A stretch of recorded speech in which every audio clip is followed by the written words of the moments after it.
Hi folks, Cyclops FPV here, and this is my part 2 of my build, my junkyard build that I did in my last video, and this is the final product. Yeah, bit of a strange build this was. Just bung that in there. Right, yeah, so basically what it is now, it's got a Caddx walk snell camera in it, a HD, GPS at the back, ELRS receiver, and it has an all-in-one F405 Speedy B flight controller, which is this one here. All the pads are on the top, so I've actually built a quick strip down configuration. So I've got nothing connected to the top plate. I can just take the top plate off, take the 4 bolts out, and I can split the camera, the walk snell camera, and the flight board, open it up like a sandwich kind of thing, and I can get to all the pads and everything, because all the pads are on the outside. Even though it's got a heat shield on the flight controller on both sides, everything is soldered to the top of the flight board, nothing's soldered to the bottom. I had a very limited space underneath. I had 15mm to play with. As you can see, there are air gaps in there, so everything will be nice and cool. And it's got a big 36 volt capacitor at the back, because this is actually rated up to 6S, even though I'm only running 3S motors on it, because it's 3-inch bi blades on there. But I can change the motors and go anywhere up to 6S. And I think it's got 40 amp ESCs on there. I've updated the ELRS to the latest version, and I've also changed the tune on the flight board as well, because I've got Blue Jay on there. So I'm on D-Shot 300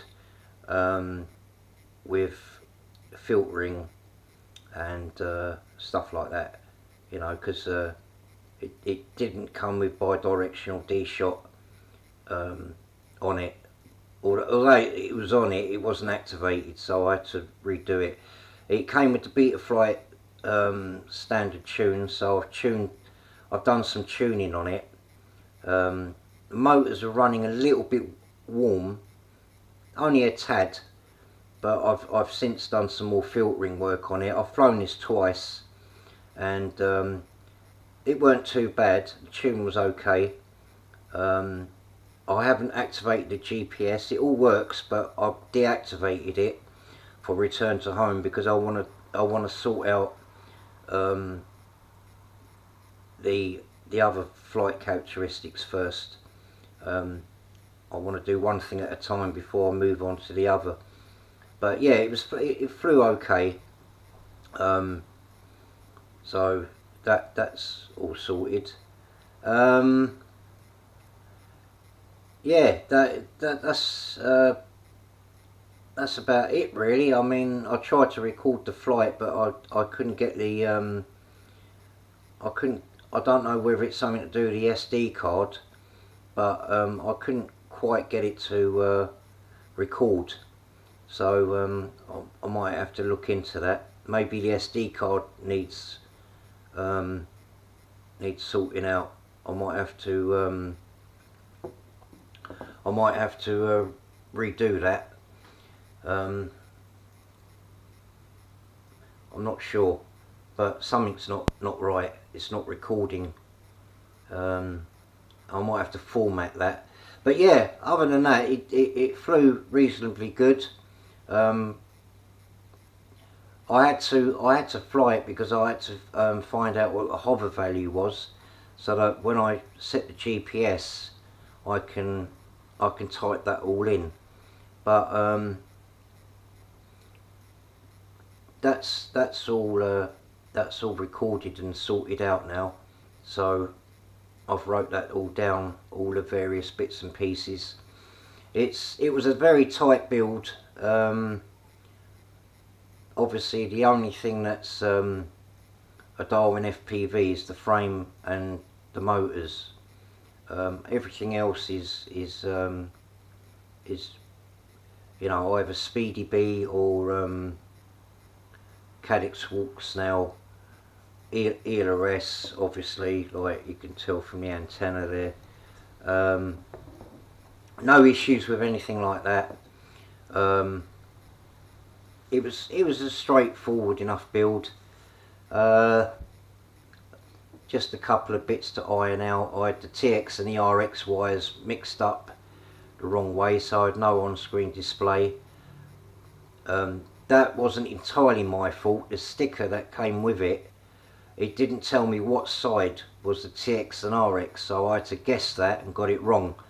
But that's all sorted out now. I just swapped them over, and everything tickety-boo. So basically what I need to do now is I need to do some another flight test. I've got a new tune on this. Well, it's not a tune, it's filtering, and I need to find out if the motors will run a bit cooler, and whether the I had an issue with the on-screen display as well, where when you got down to a certain battery level, the battery icon would disappear off screen. So I couldn't actually tell what the voltage was. So hopefully that's sorted out now. Yeah, so once that's done, I can then set up the GPS, which is all connected and everything. I've just got to activate it in Betaflight to an aux channel and all that, and set all the parameters down, and then we can test it for return to home. But other than that, it's all working. As you can see, I've got double gummies there. That's so that I could, because it's got these heat shields built on the top and bottom, it was hitting, so I had to put double gummies on there to get a bit of airflow in between, and that seemed okay. It worked quite well. Everything's crammed in there real tight, and that was a bit of a nightmare. The GPS wires I've got twiddled round. That runs underneath the flight board there. So hopefully that won't give me any issues. Yeah, that's about it really. I mean, it was a pretty straightforward build. Just had to plan everything in advance to make sure that you know, everything would reach, and I wanted the cable to be out the way of the props. I wanted the USB on the side there. There's the USB there, so I could get to that. And then I've got my pairing button for the walk snail there on the outside. So everything's gettable. And I'm running 3 UARTs on this at the moment, so I've still got 3 available. Yeah, so there's my firmware plug there. So everything's gettable, and yes, it seems quite powerful, although that's not really the intention here. The battery life was good. It was I think I was getting about 5 to 6 minutes, but I was freestyling it as well. I had to do freestyle on it because I wanted to know how the tune coped with the weight and everything, because I'll talking of weight, I've got this down to 98 grams without a battery in it. So I'm slightly below the 100 gram limit that I was aiming for, so that worked out quite good. And that includes like the battery straps and everything, and all the other little bits and pieces I added to it, zip ties and stuff like that. I'm limited on the camera angle. It looks pretty flat. It is up tilted slightly, but it's a wide angle view, so I had no issues even when flying slow and doing flippy floppies. I could see quite well. This is predominantly going to be like a GPS drone, so it's not going to be tilted way forward and all that. It's just going to be a happy medium, and it'll get me to see where I'm going no matter what orientation I'm in. That's already been tried and tested. It's a 3S setup, so it's 11 volts.